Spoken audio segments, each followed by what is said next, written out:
ए अवनी, खरं सांगू, तुला ना आत्ताच सोबत घेऊन जाऊ वाटतंय ग. तो एकदम विषय बदलत आणि उत्कटपणे पुटपुटलेला. तिला मात्र त्याने अगदी हृदयात हलचल झालेली. आता तिचा चेहरा आपोआपच त्याच्या ओंजळीत आलेला. तिच्या गालावर त्याचे अंगठे नक्षी उमटवत होते आणि तिला तेवढ्यानेही शहारल्याची भावना होत होती. आणि त्यात तो तिला अगदीच एकटक निहाळत होता. असे का पाहताय? तिनं श्वास रोखून घाबरट नजरेने विचारलं. आपण ऐकत आहात अनकंडिशनल लव्ह, प्रेमाची नवी सुरुवात या कथेचा पुढचा भाग सुरू करण्याआधी प्लीज माझ्या चॅनलला सबस्क्राईब करून घ्या आणि आधीचे पार्ट ऐकले असल्याची खात्री करून घ्या. चला सुरुवात करतेय. अनकंडिशनल लव्ह, प्रेमाची नवी सुरुवात, भाग 60. ते सगळेच आता वकिलांसमोर होते. समोर असलेल्या खुर्चीत दोघांना बसण्याचा इशारा केला गेला आणि क्षितिजच्या पाठोपाठ अवनी त्याच्या शेजारी बसली. 2 सह्याच तर करायच्या होत्या. त्या झाल्या की कायदेशीररित्या लग्न झाल्यात जमा असणार होतं. पण या सगळ्याचाही खूप मोठा अर्थ होता अवनीसाठी. क्षणभरासाठी तिलाच हे सगळं स्वप्नवत वाटत होतं. तिचं क्षितिजकडेच लक्ष होतं. जे चाललंय ते स्वप्न नसून खरं आहे हे मनाला पटवण्याचा तिचा अयशस्वी प्रयत्न चाललेला. हा मिस्टर क्षितिज, इथं सही करा. वकिलांनी रजिस्टर सहीसाठी पुढं सारलं आणि ती भानावर आली तशी क्षितिजने त्याच्या नावासमोर सही केली आणि त्याची सही होताच पेन आणि रजिस्टर अवनी समोर सारलं. तिनं पहिलं शिवराम आणि मंजिरीकडे एक वार पाहिलं. शिवरामने तिला सही कर असा इशारा केला तसं तिचं क्षितिजकडे लक्ष गेलं. तो काय झालं, कर ना सही, असं काहीसं खुणावत म्हणाला. मग मात्र तिने लागलीच तिची सही तिच्या नावापुढे केली आणि रजिस्टर पुढे सारलं. आता विटनेससाठी सोबत आलेल्या दोघांनी सह्या करा, वकील म्हणाले. एक सही शिवरामने आणि एक सही आर्यशने केली आणि सर्व सह्यांची प्रोसेस पूर्ण होताच दोघांचा एक फोटो काढण्यास सांगण्यात आला. आर्यश ऑलरेडी सोबत हार घेऊन आलेला. 1 मिनिट हा ब्रो. विल्यम, अरे हार दे ना. ब्रो, हा हार घाल तिला आणि वहिनी तूही. दोघांकडे हार देऊन त्याने एकमेकांना घालण्यास सांगितले आणि फोटोग्राफरला फोटो काढण्याचा इशारा केला. दोघांचे एकमेकांना हार घालून झाले आणि ते क्षण कॅमेऱ्यातही कॅप्चर झाले आणि वकिलांनी कायदेशीररित्या लग्न झाल्याचं जाहीर केलं. आता हे लग्न कायदेशीररित्या मान्य झाल्यात जमा आहे आणि 1 महिन्याने तुम्हाला याचं सर्टिफिकेट मिळून जाईल. थँक्यू सर, क्षितिज म्हणाला. अरे ब्रो, हे पेढे भरवा ना एकमेकांना. अरे काय हे सगळं कशाला करत बसलायस तू? असू दे, मीच सांगितलंय, तू भरव तिला आधी पेढा, जान्हवी म्हणाली. ओ, तू सांगितलेस तर बरं, ओके, म्हणत समोर पकडलेल्या बॉक्समधला पेढा उचलून क्षितिजने अवनी समोर पकडला. तिनं मात्र तो नजर चुकवत खाल्ला. अवनी, आता तूही भरव बरं त्याला, जान्हवी म्हणाली. तशी अवनी थोडी ओशाळली. आता काही म्हणजे काही ऑप्शन नसणार नव्हता. सर्वांसमोर तिला त्याला पेढा भरवावा लागणारच होता. अहो, अगदी अस्पष्ट आवाजात म्हणत तिनं अलगद समोरचा पेढा उचलला आणि त्याला भरवला. अन तेवढ्यातून त्याच्याशी झालेल्या नजरेत तिच्या हृदयाने उच्चांक गाठला होता.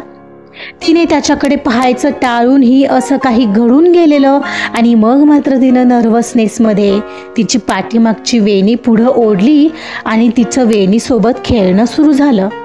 हे सगळं त्याच्या नजरेतून मात्र सुटलेलं नव्हतं. ठीक आहे, मग आता चलायचं? कुठे ब्रो? अरे ऐक ना, आता बाहेरच कुठेतरी जेवण करूया आणि घरी जाऊया. हो ना शिवराम? आर्यश म्हणाला. हो चालेल तसंही. मग संध्याकाळी हवं तर निघू मॉम आणि मी पुण्याला. ठीक आहे ना मॉम?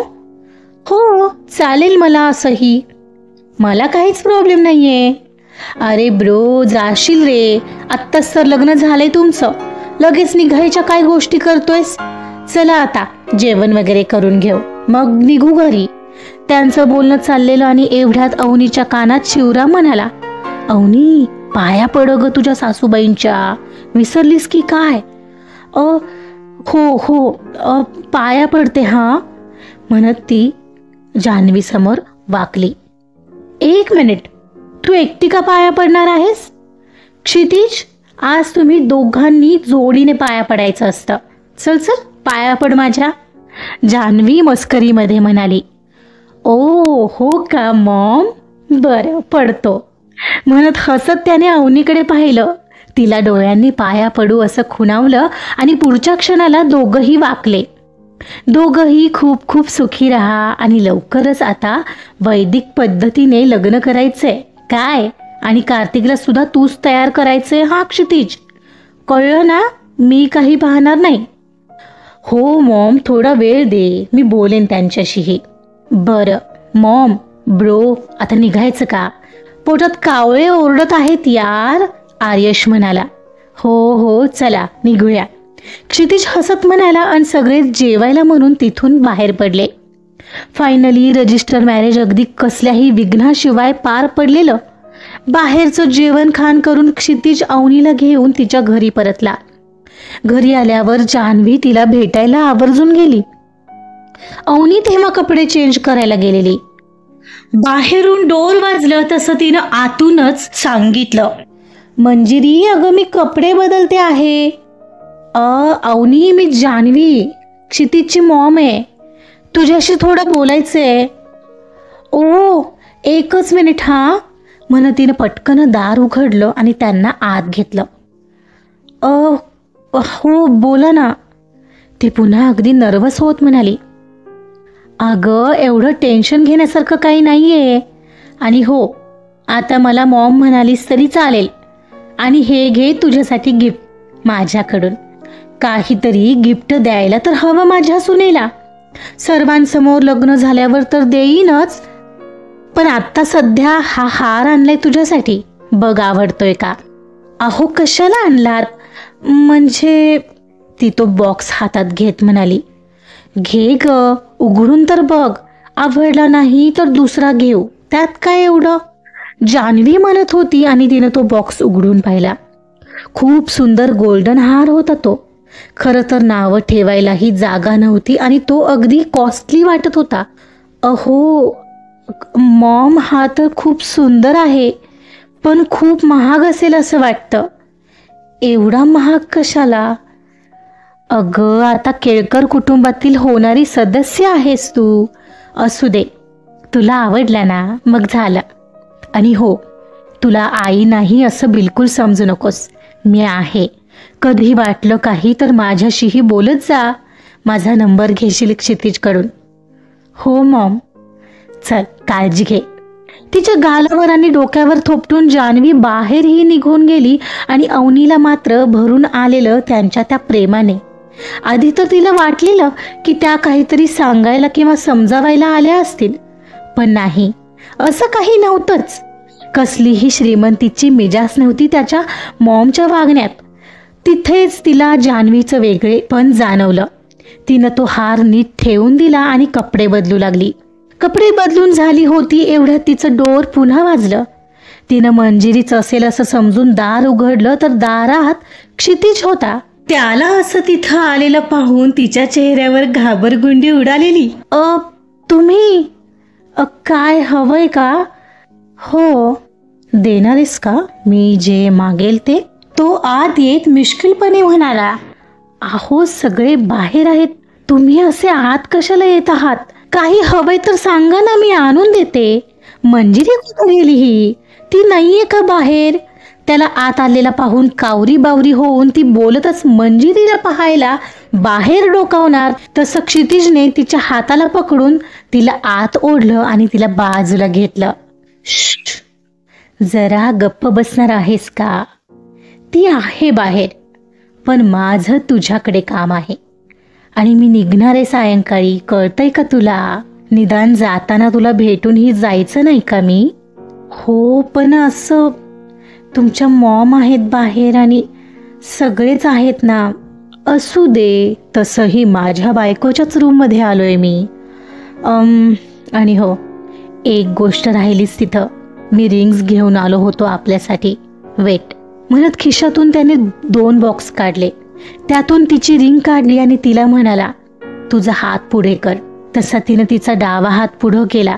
मग त्याने तिच्या अनामिकेत ती अंगठी चढवली आणि अलगद तिच्या हातावर ओठ टेकवले.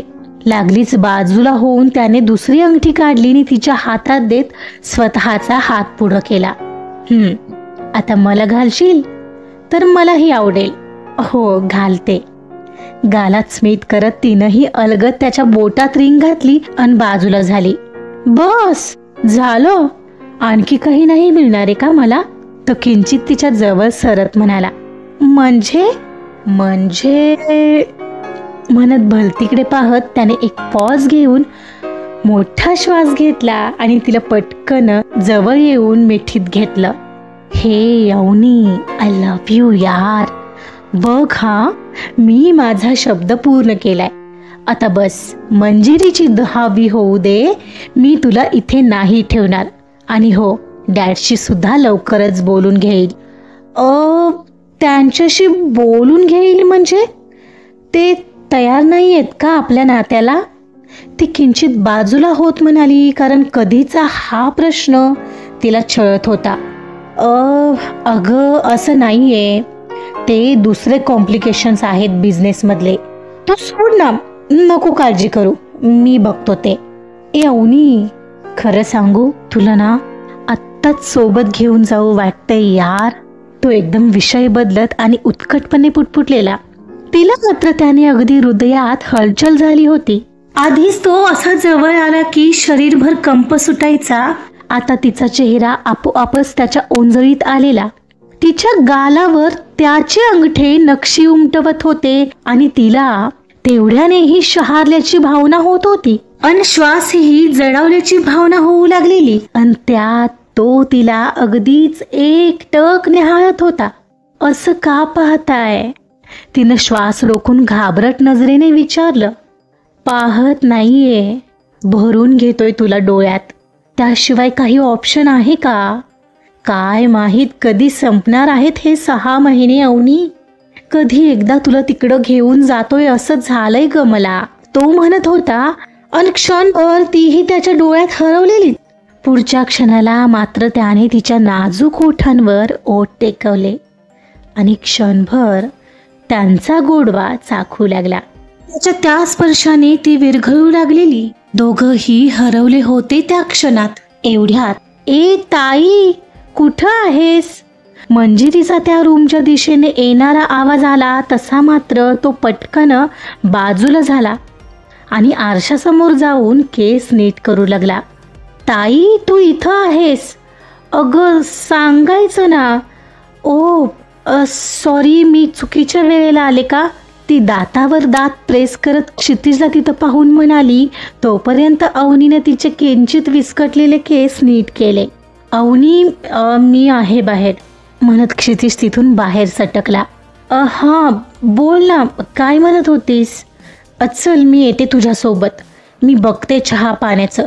तू जा ना, तेवढं वाडा वगैरे झाडून घे. आता 4 वाजतील. अगं मला जायचंय आज, विसरलीस का?